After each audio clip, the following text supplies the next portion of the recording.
decía. Vamos a leerlo en forma antifonal. Dice: predicación del Evangelio en Samaria. Pero los que fueron esparcidos iban por todas partes anunciando el Evangelio. Entonces Felipe, descendiendo a la ciudad de Samaria, predicaba a Cristo.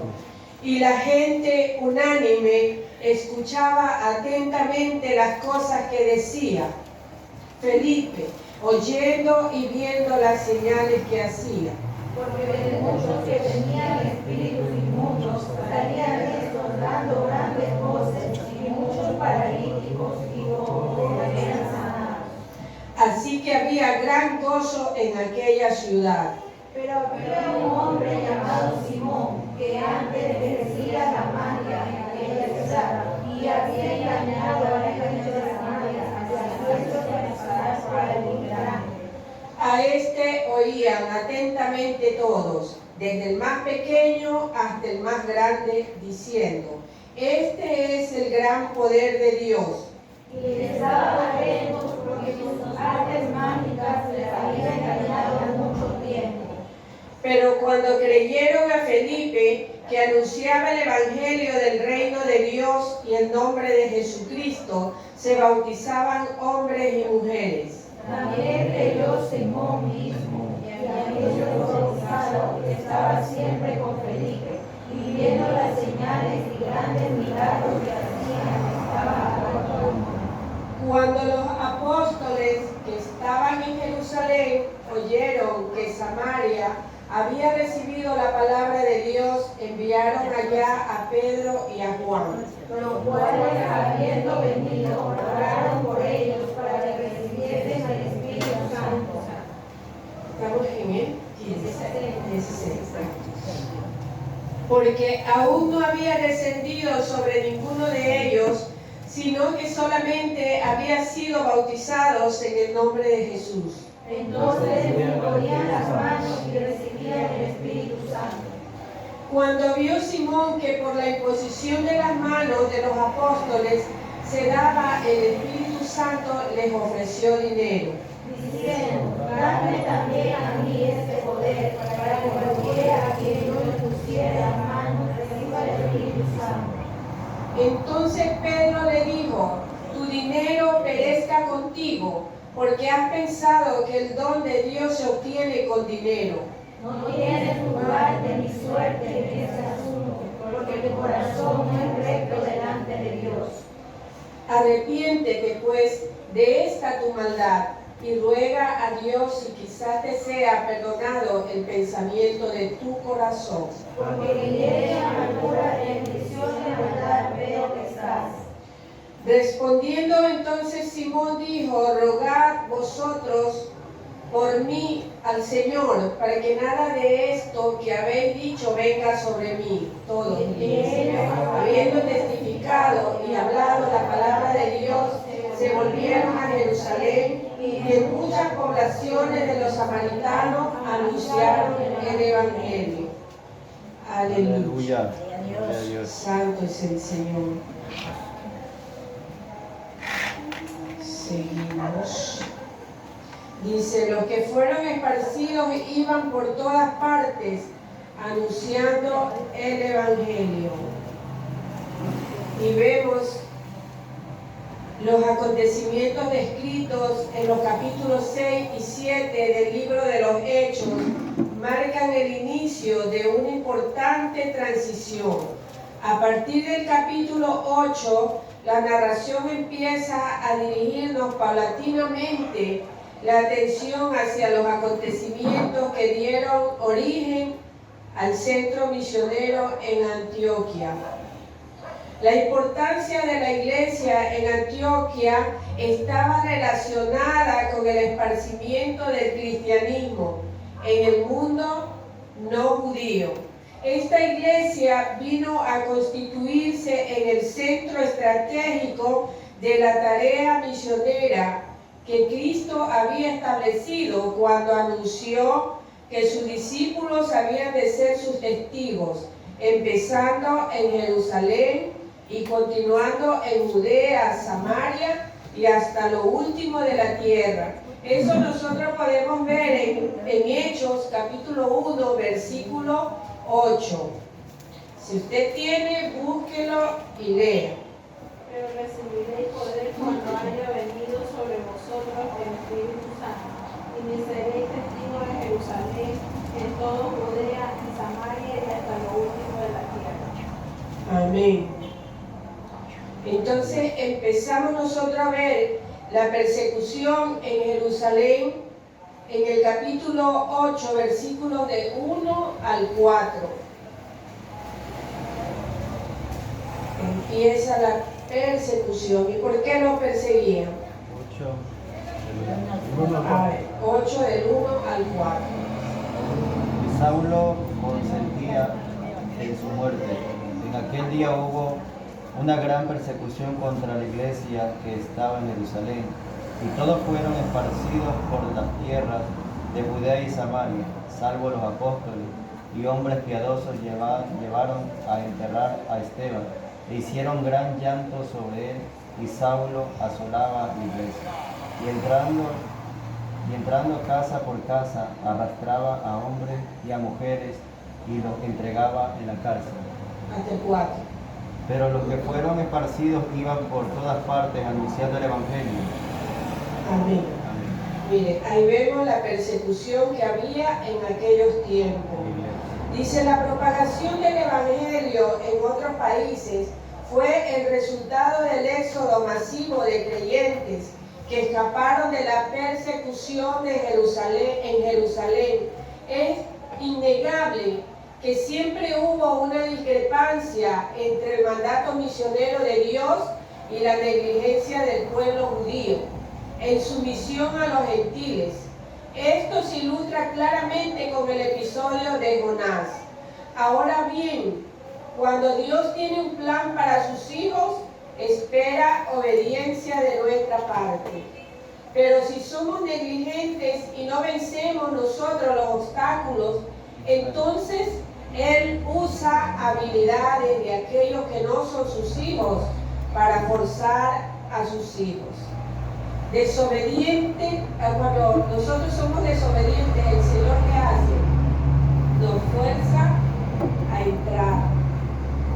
Entonces dice, Él tiene un plan para sus hijos desobedientes a llevar a cabo.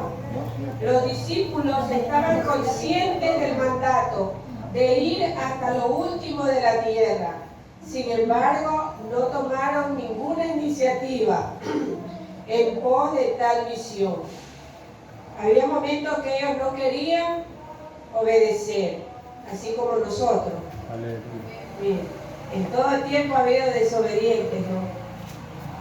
Entonces vemos ahora el éxito de Felipe en el capítulo 8, versículos del 5 al 8. Alguien que lo pueda leer. Sí, 8 del 5 al 8. Entonces Felipe descendió a la ciudad de Samaria, que predicaba a Cristo. Y la gente unánime escuchaba atentamente las cosas que decía Felipe, oyendo y viendo las señales que hacía. Porque de muchos que tenían espíritus inmundos salían, estos dando grandes voces, y muchos paralíticos y cojos eran sanados. Así que había gran gozo en aquella ciudad. Amén. Dice, la organización del liderazgo de la iglesia naciente estaba estructurada sobre la base de dos grupos, el de los 12, que es Hechos 6:2.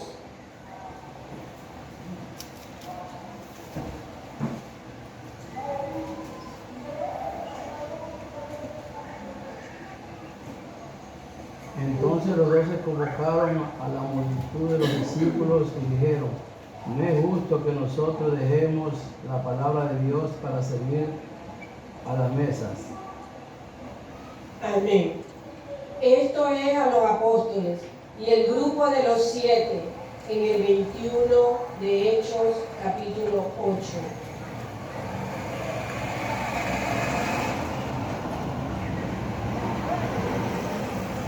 No tienes corazón no es recto delante de Dios. Amén. Eso es el 21:8.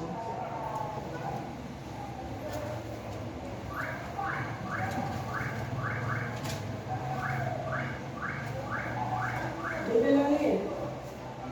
El 21:8. 8:21 fue lo que ella leyó. 8:21. No, 21:8. 21:8.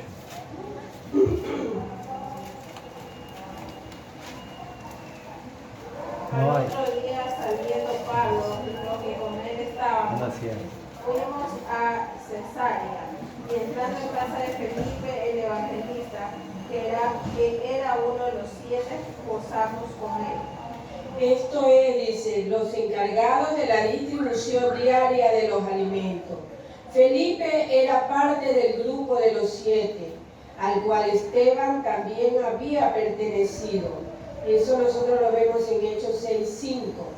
Felipe no solo predicó, sino obviamente se estableció en la región samaritana, puesto que años más tarde Pablo lo visitó en su casa en Cesarea, donde era conocido como el evangelista. Eso ya lo vimos en el 21:8. Los samaritanos aceptaron como verdadero lo que Felipe les anunciaba y lo demostraron sometiéndose en masa al bautismo del arrepentimiento. Ahora vamos a ver en Hechos capítulo 8 del 9 al 12. Dice el engaño de la magia y el evangelio. Hechos 8:9. 8, 9 al 11. Pero había un hombre llamado Simón, que antes ejercía la magia en aquella ciudad, y había engañado a la gente de Samaria, haciéndose pasar por algún grande. A este oían atentamente todos, desde el más pequeño hasta el más grande, diciendo, este es el gran poder de Dios. ¿Ven? Hasta el 11. Hasta el 11. Y le estaban atentos porque con sus artes mágicas les había engañado mucho tiempo. Ya. Dice el contenido de los versículos del 9 al 12 explica la condición de la gente en aquella ciudad antes que Felipe llegara a ellos con la predicación de Cristo. Se nos dice que había ahí un hombre llamado Simón que vivía de la práctica de la magia. La gente atribuía a este mago el estar revestido de un poder sobrenatural, conocido como el gran poder. Los cristianos creemos que la magia, cuando es producto de la conexión con los poderes satánicos, es real. El engaño que ocurre entre los espectadores es producto de la creencia de que los actos mágicos son asombrosos y divertidos, pero no malignos. Es lamentable reconocer que aún entre los que asisten a las iglesias cristianas hay muchos que continúan todavía leyendo los horóscopos, viendo quirománticos y consultando adivinos, sin nunca llegar a ver que tales prácticas son contrarias a la nueva vida en Cristo. Miren. ¿Y eso es real o no es real, hermano? Amén. En estos tiempos hay gente que todavía cree en el horóscopo, gente que piensa que a veces los cristianos, porque le dan una palabra de parte de Dios, piensan que es que usted le adivinó. Dijo una mujer, a mí me molestaba siempre eso que me decía, usted dice, así, usted me adivinó. Y le digo, ¿acaso que soy adivina? Si fuera adivina, ¿dónde estuviera? Le digo, engañando a la gente. Le digo, usted no entiende, le digo, ¿cómo es Dios? ¿Qué es el Espíritu Santo? Porque una persona natural nunca va a llegar a entender, hermanos. Entonces, así eran esta gente, miren. Y en estos tiempos vemos igual. La gente se ha volcado para atrás. Ahora están buscando, ahora ya dicen, voy a buscar al profeta. Y se van para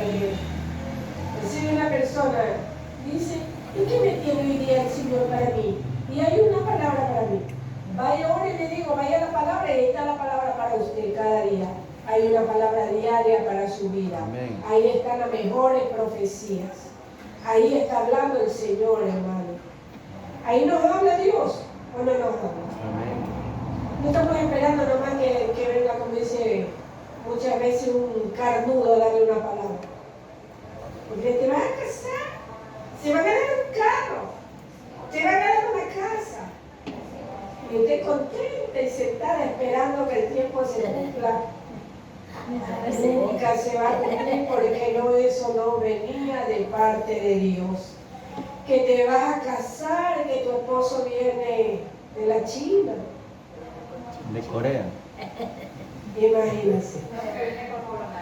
Ya, viene lleno de coronavirus, de Omicron y tantos adefesios. De Omicron.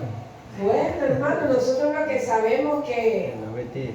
que nosotros tenemos la palabra, las mejores profecías están en la palabra. Ahí está hablando Dios. Cuando tú oras, cuando tú le alabas, ahí estás en comunión con Dios. ¿No? Ahí el Señor te da una palabra. Ahí el Señor, si estás afligido, te llena de paz. Ahí el Señor te da gozo. Eso es lo que Dios quiere. Ahí nos está dando la profecía del Señor. Pero a veces nosotros queremos, ¿no? Que venga un hombre o venga un hombre o una mujer y nos coja y nos aplaste y nos tire patas arriba. Ahí está Dios. Si era porque era de Dios, porque me tiró para atrás. Entonces, hermano, nosotros muchas veces cristianos estamos mal acostumbrados a eso. Y seguimos viendo en Hechos 8, del 12 al 13, el poder del Evangelio. Dice, el poder del Evangelio de Jesucristo trae luz y libertad para todos los que han estado en tinieblas y en esclavitud. Así es, amados hermanos, nosotros cuando no teníamos a Cristo estábamos esclavos, estábamos en medio de las tinieblas. Nosotros no podíamos ver más allá de lo que Dios quería que nosotros veamos.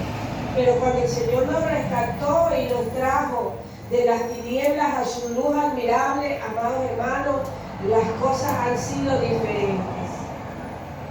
Yo creo que para usted también, porque para mi vida se han sido diferentes, porque yo no tenía paz, yo no podía perdonar, yo vivía muy llena de resentimiento, hermano. Entonces, cuando yo vine a Cristo, ahí pude experimentar por primera vez esa paz que yo andaba buscando, ¿no? Porque uno busca tener paz, busca tener contentamiento, amados hermanos, en muchas cosas. Quizás en las fiestas, reuniones de amigos, pero, hermano, después de que todo eso pasa, usted vuelve a lo mismo y usted quizás vuelve a un estado peor. Y usted no puede solucionar sus problemas. Nosotros sabemos que el único que nos puede dar solución a todos es Jesucristo, amados hermanos. Desde el momento que nosotros hemos recibido al Señor, no podemos decir que en algo cambió nuestra vida. Nuestra vida ha cambiado, hermanos, y nuestra vida ha cambiado para siempre. Porque Él vino a habitar en nuestra casa. Él es el primer invitado. Él es el primer invitado en nuestra casa. Amén. Él vino a morar ahí, amados hermanos. Y desde que Él vino a morar ahí, aunque te hagan lo que te hagan, tú sigues adelante y sigues en paz. Que los otros te digan, que los otros te vituperen, que los otros hablen mal de ti, no importa. No importa porque nosotros tenemos al grande, al verdadero, al real. Y Él está en todo momento, amados hermanos, con nosotros. Miren, les cuento algo pequeñito. Yo estoy arreglando una pared que tengo un problema ahí con ese vecino. La pared se humedece demasiado. Y esa gente, bueno, como ellos dicen que son católicos, apostólicos y romanos, a nosotros nos miran como el bicho raro ahí en ese lugar. Entonces, antes papá de Darlene a hablar allá, porque yo le dije, yo no voy a hablar con ese señor. Yo le estoy orando al Señor que si es viable ya en este caso que yo pongo una demanda, lo voy a hacer, pero yo con esa gente, Señor, yo no hablaré más. Dirígeme, Señor, toca el corazón de esa gente y que quizás, porque el papá de Darlene me dice, no, dice usted no va a hablar, yo voy a hablar. Encárguese usted, le dije, porque de lo contrario, usted quiere trabajar, ¿no? Entonces dice, claro, dice, yo le voy a dar una solución ahí, yo ya sé cuál es la solución. Bueno, le digo, le decía, hermano y amigo, le digo, vaya. Yo no sé en qué momento bajó y se fue por allá al lado y había hablado. Entonces el hombre, ¿sabe lo que le había dicho? Que ese problema era mío, como mío personal, eso de que se mete el agua. Entonces, ¿cómo va a ser mío si él tiene su casa con 2 aguas así? Y ahí, en ese sector donde yo vivo, las casas son adosadas. Entonces su caída de agua está para el medio de mi pared. Hermano, yo estoy ahí pintando, ¿no? Y me toca la pintura hacer. Y aquí en medio de la escalera yo tengo una cascada ahí, natural. Cuando llueve, sale el agua arriba, entonces yo quería dar una solución. Y el Señor me empieza a decir a él que la solución no se puede dar porque es mi culpa, porque yo soy mala. Entonces le digo, es que yo creo que he sido esta de los 101 dálmatas, Cruella de Vil. Soy la mujer más mala del mundo. Es lo que yo he querido evitar a toda costa, hermano. Yo tengo mucha gente conocida, abogados, amigas, abogadas, y me dicen la solución es demandar para que los obliguen a cambiar su techo. Y ahí se termina todo, me dicen. Eso es lo que tú tienes que hacer. Entonces, el papá de Darlene dice, hay una solución porque yo ya he hecho así unos trabajos parecidos al suyo. Bueno, le digo ya, si usted lo puede, yo estaré orando, le dije cuando usted vaya para allá. Y si usted puede hablar con esa gente intransigente, le digo gloria a Dios por eso, le digo y hacemos el contrato, le digo. Pero de lo contrario, vamos hasta donde yo le dije, le digo, las paredes, nada más. Y se fue. Entonces ahí le había explicado, lo había hecho entrar, pero decía que es mi culpa, que yo soy mala. Hermano, yo no sé por qué, o sea, la gente lo ve así. La gente lo ve así, mucha gente lo vitupera, mucha gente lo maldice, mucha gente lo envidia. Eso le explicaba yo, ¿verdad?, que al hombre, al pintor. Pero le digo yo, lo que usted me está diciendo, yo ya lo sé porque el Señor me lo hizo saber en la iglesia mismo, le digo. No fue nadie de afuera. Que en este barrio, le digo, nos tienen odio, hay odio. Le digo, no nos quieren. ¿Por qué, hermanos? Porque la mayoría de ahí dicen que son católicos y cada mes, cada ciertas semanas, tú sí creo que se viene a pasar el muñeco, ¿no? Y un día vino el cura a querérmelo entregar a mí. ¿Les tocaba a usted? Entonces, estaba yo ahí y no se habló conmigo. Entonces, cuando yo lo veo que venía, yo este viejo faltudo viene para acá. Entonces, hermana, viene y dice, buenos días. Estamos hablando con todo el sector, dice, para entregar al niño. ¿Al niño? Yo digo, el niño. Entonces él empieza a leer ahí el letrerito, así que Antonio había puesto así en la pared, mi casa y yo serviremos a Jehová. Ah, ya sé que somos ustedes. Vamos.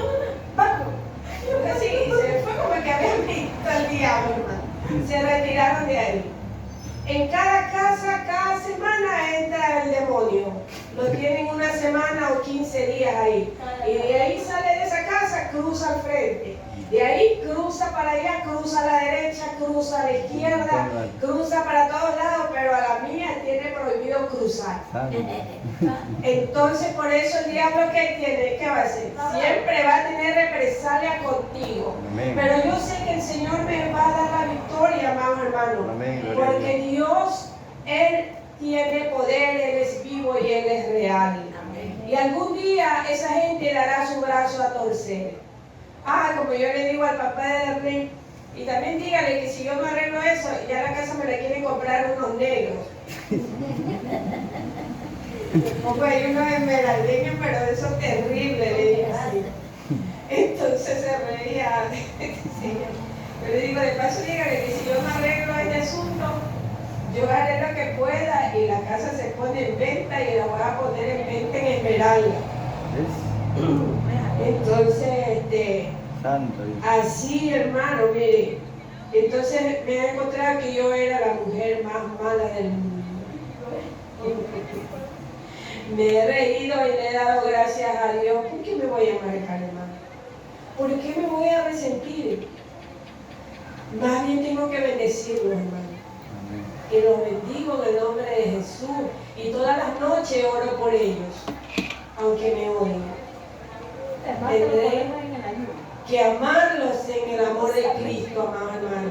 Y un día Dios hará algo en esa gente. Algo el Señor tendrá que hacer, hermano. Amén. Y que sigan ellos adelante, que sigan con su odio, porque cada día están más enfermos. Ahora los veo enfermos de los huesos, están los odios, las iras, los enojos, hermano. Dice que esas son las enfermedades de los huesos,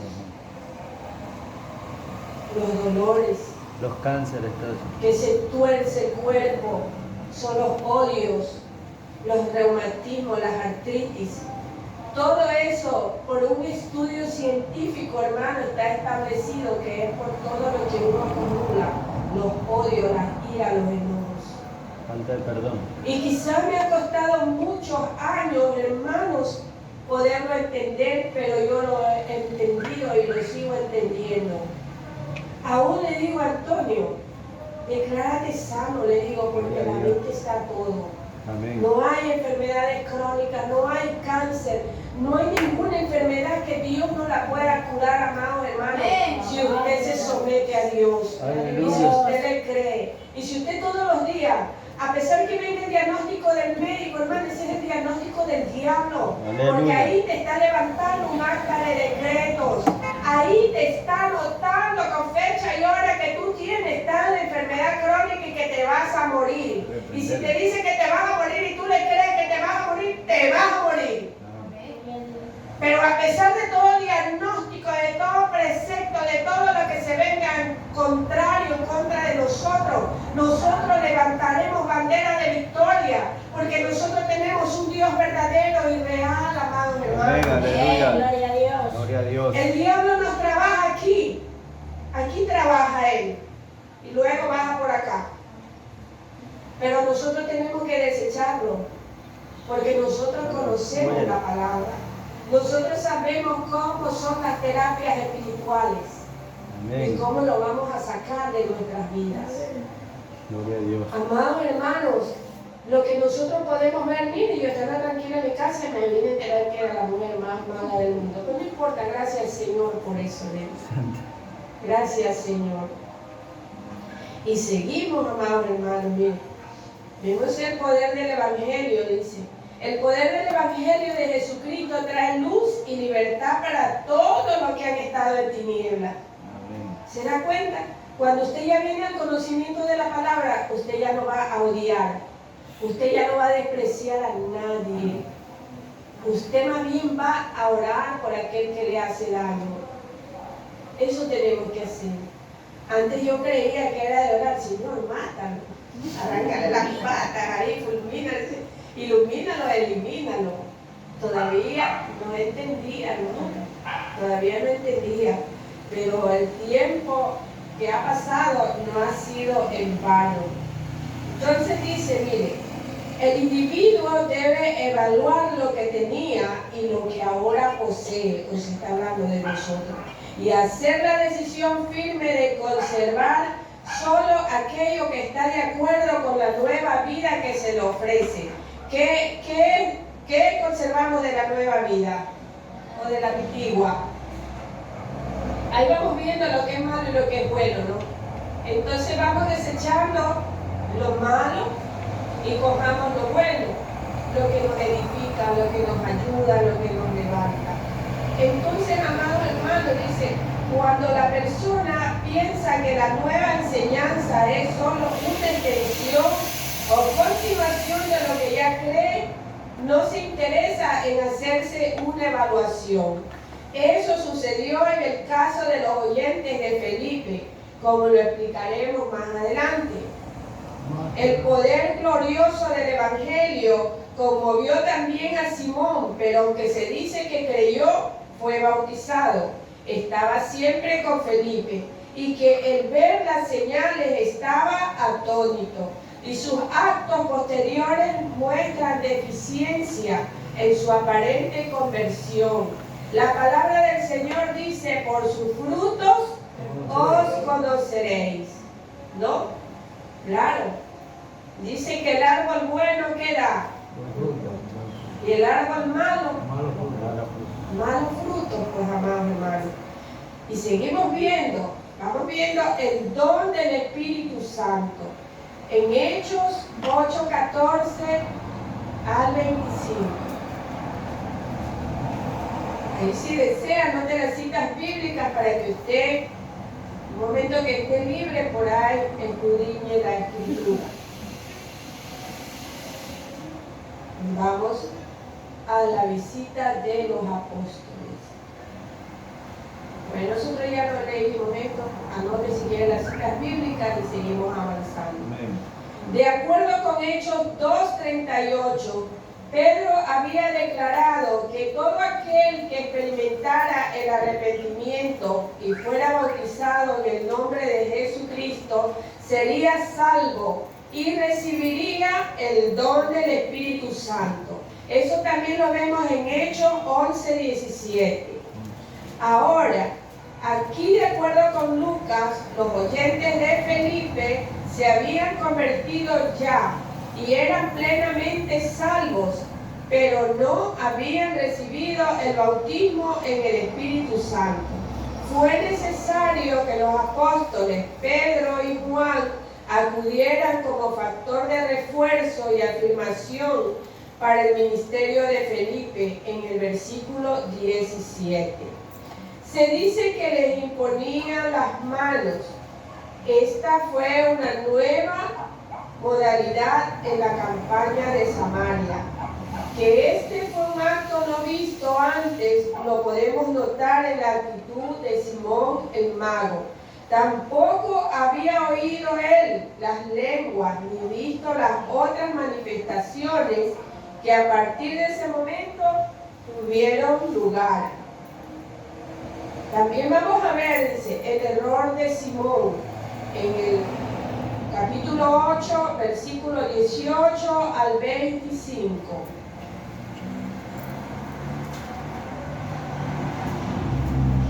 Dice, los samaritanos tenían su propio concepto, ideas y planes acerca del tipo de Mesías que ellos esperaban. Cuando escucharon que Felipe les anunciaba el Evangelio del reino de Dios, le creyeron a Felipe. Entonces vemos en el 8:12. Los judíos anteriormente habían creído a Juan el Bautista, pensando que él era el Mesías, y venían a recibir el bautismo que según ellos les daría entrada al reino de Dios. Ahora los samaritanos cometían el error de creer a Felipe.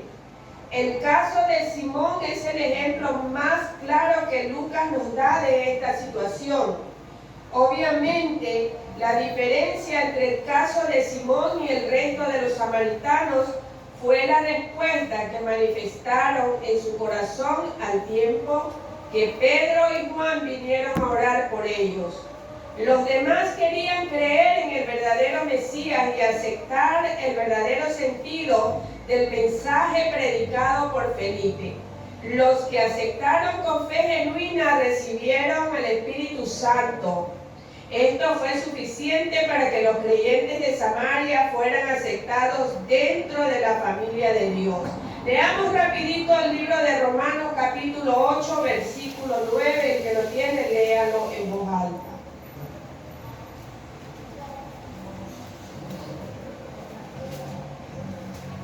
Mas vosotros no vivís según la carne, sino según el Espíritu. Si es que el Espíritu de Dios mora en vosotros, Y si alguno no tiene el Espíritu de Cristo, no es de él. Y eso Romanos 8, 9. Amén. Nos dice que nosotros no vivimos según la carne, sino según el Espíritu. Si es que el Espíritu de Dios mora en vosotros. Y si alguno no tiene el Espíritu de Cristo, no es de él. Mi hermano, cosas son bien claras. Entonces aquí vemos en este resumen, dice, en este estudio nosotros hemos visto cómo Dios usó a Felipe, quien era uno de los 7 en la evangelización de los samaritanos. Esta expansión del evangelio desde Jerusalén a otros lugares no fue iniciativa de la iglesia primitiva.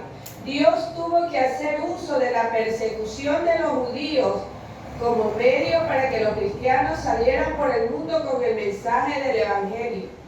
Y es lo que se va a repetir en estos tiempos, hermano. Va a haber persecución. Pero eso va a ser de parte de Dios mismo. Si se ha dado cuenta que la iglesia duerme, la iglesia está fría, las iglesias, las congregaciones.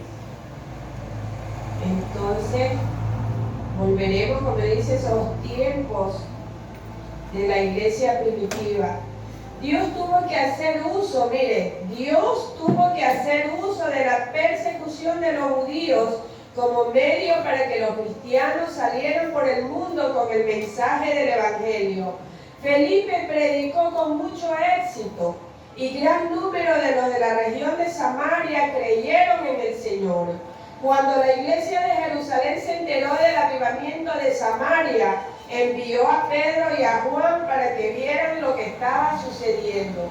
Los apóstoles oraron por los creyentes y estos recibieron la llenura y las manifestaciones del Espíritu Santo. Esto no significa que no hubieran recibido el don, o sea, la persona del Espíritu Santo, porque eso viene como parte del proceso inicial de la salvación. Cuando nosotros recibimos al Señor, viene el don. Eso es un regalo que el Señor nos da, ¿verdad? Amén. Dice, todo el que cree, dice, le es posible. Pero la verdad es que además de esa gracia inicial, Dios bautiza con su Espíritu a los que quieren recibirlo. Tan evidente fue esa unción y tan visible las manifestaciones que Simón el mago intentó adquirir dicho poder a cambio de dinero. Fue reprendido y en su caso nosotros aprendemos de aquello una lección para nuestras vidas, amados. Porque el Espíritu Santo, ¿cómo lo van a vender? No se puede vender, hermano, ¿no? Eso es un don que cada uno de nosotros, cuando lo recibimos al Señor, el Señor nos da. Y nos da sobre medida a todo aquel que esté dispuesto, amado hermano. Amén. Porque también hay cristianos o gente que reciben al Señor, pero es una emoción momentánea. Y después se apaga esa llama. Y después que se apaga la llama, ¿dónde lo ven? Afuera. Porque todo lo hizo por emoción. Todo fue una emoción. Pero cada uno de lo que podemos permanecer, amados hermanos, pues es porque Dios, el Espíritu Santo y nuestro Padre Celestial nos sostiene. Él nos ayuda, porque cada día, hermana, que pase lo que pase, siempre recuerde que el Señor está con cada uno de nosotros, Él está de nuestro lado. Muchas veces nosotros en nuestra mente finita creemos que Dios nos abandonó. Pero es cuando más el Señor está con usted. Ahí cuando usted llora, el Señor llora con usted. Ahí cuando usted ríe, el Señor ríe con usted.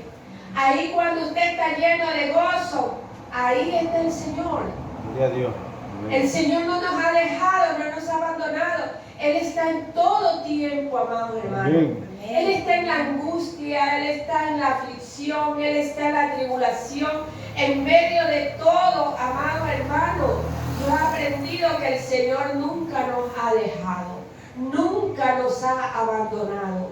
Y nosotros no tenemos que reclamarle al Señor, porque somos nosotros mismos que con nuestras actitudes nos alejamos del Señor. Pero el Señor permanece fiel a nuestro lado, amados hermanos. Amén. Esta es la reflexión de esta noche, mi amado hermano. Gloria a Dios.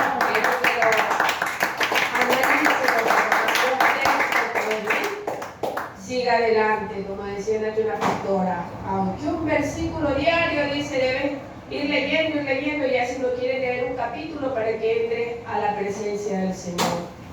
Para que tengas una intimidad con Dios, vayas aprendiendo.